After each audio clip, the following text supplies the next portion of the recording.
বেনজির, আসাদুজ্জামান মিয়া, দুজন পুলিশের বর্তমানে ডিআইজি, এবং তারপর রাজস্ব কর্মকর্তা একের পর এক আসছেন। এবং সর্বশেষ যেটা বললাম, নতুন করে আমরা একজন অ্যাডিশনাল আইজিপির নাম জানতে পারছি।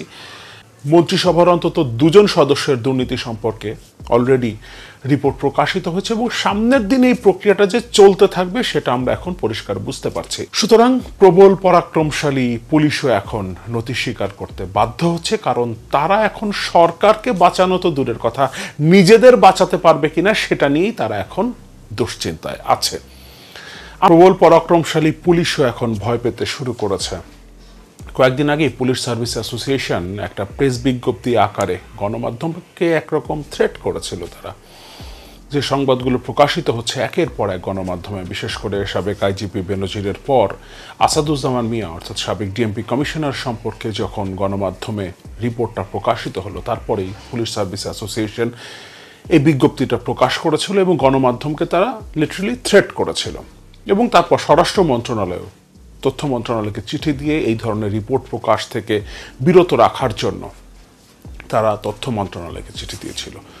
কিন্তু এবার পুলিশ সার্ভিস অ্যাসোসিয়েশনের সভাপতি মনিরুল ইসলাম কথা বলেছেন গণমাধ্যমে, এবং তার বক্তব্যে মনে হচ্ছে আস্তে আস্তে পুলিশের মধ্যে ভয় ছড়াতে শুরু করেছে, এবং মনিরুল ইসলাম তার গলার স্বর অনেকটা নামিয়ে এনেছেন।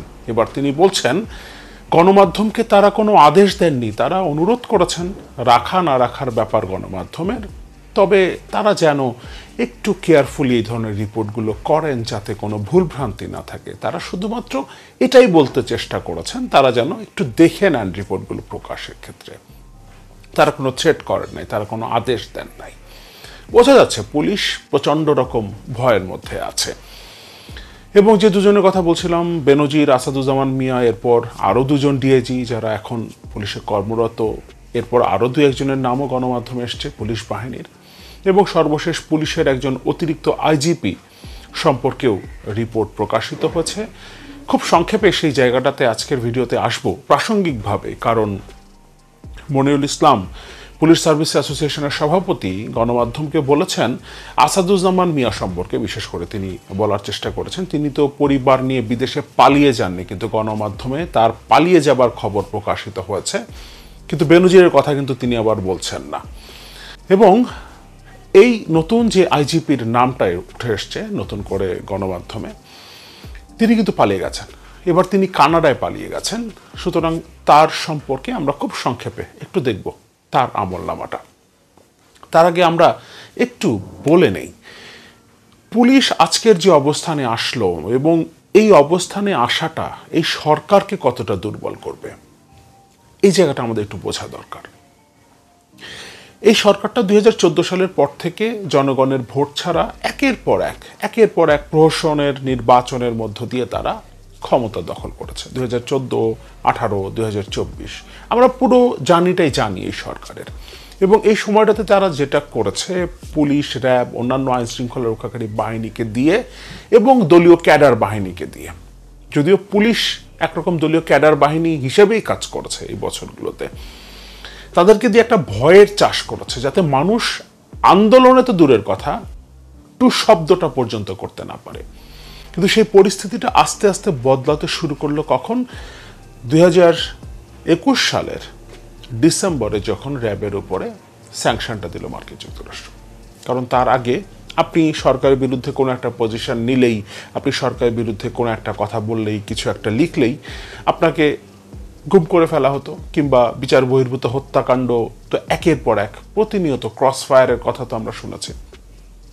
কিন্তু র্যাবের উপরে যখন স্যাংশনটা দেয়া হলো, মার্কিন যুক্তরাষ্ট্র স্যাংশনটা দিল, এরপর গুম এবং বিচার বহির্ভূত হত্যাকাণ্ড রাতারাতি কমে গেল, বলতে হবে একরকম বন্ধ হয়ে গেল, মানে আগের তুলনায় সেটাকে বলতে হবে এখন যে বন্ধ হয়ে গেছে।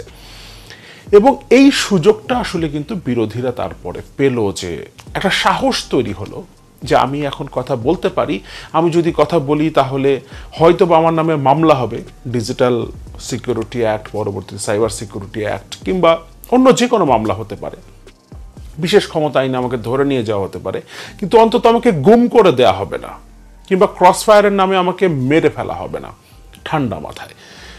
সুতরাং মানুষ আস্তে আস্তে ইনভলভ হতে শুরু করলো এবং রাস্তায় নামতে শুরু করলো, এবং সেটা আমরা দেখেছি তার পরের বছরই বিএনপি যখন বিভাগীয় সমাবেশগুলো করেছে এগুলো জনসমুদ্রে পরিণত হয়েছে। এবং স্বাভাবিকভাবেই যে ইনভলভমেন্ট আমরা দেখেছি এখানে সাধারণ মানুষের, শুধুমাত্র দলীয় নেতাকর্মীরা না, এর পাশাপাশি সাধারণ মানুষও এই বিভাগীয় সমাবেশগুলোতে এসছে। সেই খবরগুলো গণমাধ্যমেও উঠে এসছে, মূলধারা গণমাধ্যমে, সামাজিক যোগাযোগ মাধ্যমে তো আমরা বিভিন্ন বক্তব্য শুনেছি, বিভিন্ন সাধারণ মানুষের কথা শুনেছি, তারা কেন এসছেন, কিভাবে এসছেন। এই যে ভয়টা ভেঙে গেল র্যাবের উপরে স্যাংশন দেওয়ার পর এবং গুম এবং বিচার বহির্ভূত হত্যাকাণ্ডটা কমে আসার পর ভয় ভাঙতে শুরু করলো, এবং তার প্রতিফলন আমরা দেখেছি 2024 সালের, অর্থাৎ এই বছরের যে নির্বাচনের সার্কাসটা হলো 7 জানুয়ারির, তার আগে 2023 জুড়ে যে আন্দোলনগুলো হয়েছে, বিশেষ করে রাজপথের প্রধান বিরোধী দল বিএনপির যে সমাবেশ, মহাসমাবেশগুলো আমরা দেখেছি, সেখানে মানুষের যে ঢল, সেখানে পরিষ্কারভাবে বোঝা যায় এখানে শুধুমাত্র নেতাকর্মী না, সাধারণ মানুষ এসছে। কারণ তাদের মধ্যে একটা সাহসের জায়গা তৈরি হয়েছে, কারণ মার্কিন যুক্তরাষ্ট্র সহ পশ্চিমা বিশ্ব যেভাবে সরকারের উপরে চাপ দিচ্ছিল, পাশাপাশি ভিসা নীতিটা ঘোষণা করা হয়েছিল, ফলে সাধারণ মানুষের মধ্যে একটা সাহসের জায়গা তৈরি হয়েছিল। কিন্তু এই দফায় সরকার অনেকটা মরিয়া হয়ে উঠলো, কারণ এবার তার বাঁচা মরার লড়াই। ফলে 28 অক্টোবরের পর থেকে যা যা হয়েছে আমরা জানি, এবং 7 জানুয়ারির নির্বাচনটা হয়ে গেল, তারা আবারও ক্ষমতা দখল করলো। বেশ ভালোভাবেই তারা পার করছিল সময়, কিন্তু এর মধ্যেই ডোনাল্ড লু বাংলাদেশ সফরে আসলেন। এর আগে, নির্বাচনের আগে যখন ডোনাল্ড লু বাংলাদেশে এসছেন, কিংবা মার্কিন যুক্তরাষ্ট্রের অন্য কোনো প্রতিনিধি বাংলাদেশে এসছেন, তখন মানুষের মধ্যে যে একটা আগ্রহের জায়গা ছিল, এবার কিন্তু আমরা সেই আগ্রহটা দেখিনি। ডোনাল্ড লু আসছেন, জনগণের মধ্যে এটা নিয়ে তেমন কোনো সাড়া নেই, এমনকি বিরোধী রাজনৈতিক দলের নেতাদের মধ্যে আমরা তেমন কোনো সাড়া দেখিনি, এবং অনেকে তো প্রকাশ্যেই বলেছেন যে এতে আসলে তাদের কিছু যায় আসে না, ডোনাল্ড লু আসলেন কি বললেন তাতে তাদের কিছু যায় আসে না, তারা তাদের রাজনীতিটা করছেন। এ ধরনের মন্তব্য সরাসরি অনেকে করেছেন, বিরোধী দলের অনেক নেতা করেছেন, দায়িত্বশীল নেতা। কিন্তু ডোনাল্ড লু ফিরে যাওয়ার পর প্রথম আজিজের উপরে স্যাংশনটা আসলো, এরপর বেনজির, আসাদুজ্জামান মিয়া, দুজন পুলিশের বর্তমানে ডিআইজি, এবং তারপর রাজস্ব কর্মকর্তা একের পর এক আসছেন, এবং সর্বশেষ যেটা বললাম, নতুন করে আমরা একজন অ্যাডিশনাল আইজিপির নাম জানতে পারছি। মন্ত্রিসভার অন্তত 2জন সদস্যের দুর্নীতি সম্পর্কে অলরেডি রিপোর্ট প্রকাশিত হয়েছে, এবং সামনের দিনে এই প্রক্রিয়াটা যে চলতে থাকবে সেটা আমরা এখন পরিষ্কার বুঝতে পারছি। এবং পুলিশ সার্ভিস অ্যাসোসিয়েশনের সভাপতির এভাবে সারেন্ডার করাটা পরিষ্কার একটা বার্তা দেয় যে তারা জানেন, তারা বুঝতে পারছেন যে যে প্রক্রিয়াটা শুরু হয়েছে, যেভাবে একের পর এক মুখোশ উন্মোচন হচ্ছে, এই প্রক্রিয়াটা চলতে থাকবে। কারণ পেছন থেকে কোনো একটা শক্তি গণমাধ্যমকে এই সাহসটা দিচ্ছে। সুতরাং প্রবল পরাক্রমশালী পুলিশও এখন নতি স্বীকার করতে বাধ্য হচ্ছে, কারণ তারা এখন সরকারকে বাঁচানো তো দূরের কথা, নিজেদের বাঁচাতে পারবে কিনা সেটা নিয়েই তারা এখন দুশ্চিন্তায় আছে। আমরা একটু মনিরুলের বক্তব্যটা দেখব, পুলিশ সার্ভিস অ্যাসোসিয়েশনের সভাপতি, যিনি কয়েকদিন আগেই গণমাধ্যমকে থ্রেট করলেন, এখন তার গলার স্বর অনেক নিচু হয়ে এসেছে। আর পুলিশের সাবেক একজন অতিরিক্ত আইজিপি, তার সম্পর্কে নতুন করে রিপোর্ট প্রকাশিত হয়েছে, তার সম্পর্কে খুব সংক্ষেপে একটু দেখব। তিনি কানাডায় পালিয়ে গেছেন। পুলিশ সার্ভিস অ্যাসোসিয়েশনের বিবৃতি সাংবাদিকদের আদেশ নয়, অনুরোধ করেছে। মনিরুল বলছেন, গণমাধ্যমকে সংবাদ প্রকাশের ক্ষেত্রে সতর্কতা অবলম্বনের জন্য পুলিশ সার্ভিস অ্যাসোসিয়েশনের দেওয়া বিবৃতি নিয়ে কথা বলেছেন সংগঠনটির সভাপতি মনিরুল ইসলাম। তিনি বলেছেন, আমরা সাংবাদিকদের কোনো অর্ডার অর্থাৎ আদেশ করিনি, অনুরোধ করেছি। অনুরোধ রাখা না রাখা আপনাদের বিষয়।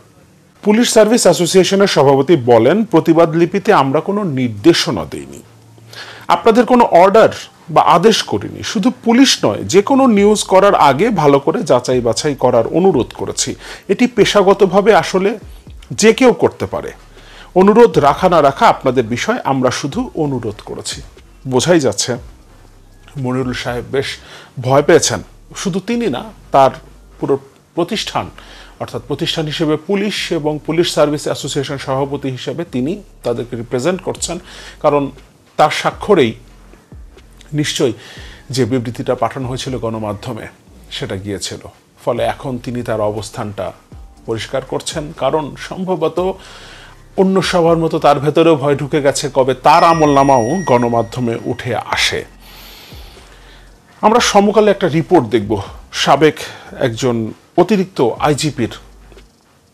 আসবে এভাবে একের পর এক পুলিশ বাহিনী থেকে শুরু করে আমলা, এনবিআর এর সদস্যদের তথ্য আমাদের সামনে এসছে, এনবিআর এর কর্মকর্তা, প্রথম সচিব, তাদের তথ্য এসছে, এমনকি দুর্নীতি দমন কমিশনের কর্মকর্তাদের দুর্নীতির বিষয়েও আমাদের সামনে তথ্য আসছে এবং একের পর এক আসতে থাকবে। যেহেতু দুজন প্রতিমন্ত্রীর সম্পর্কেও আমরা ইতিমধ্যে গণমাধ্যমে রিপোর্ট হতে দেখেছি, সুতরাং সম্ভবত মন্ত্রিসভাও ছাড় পাবে না।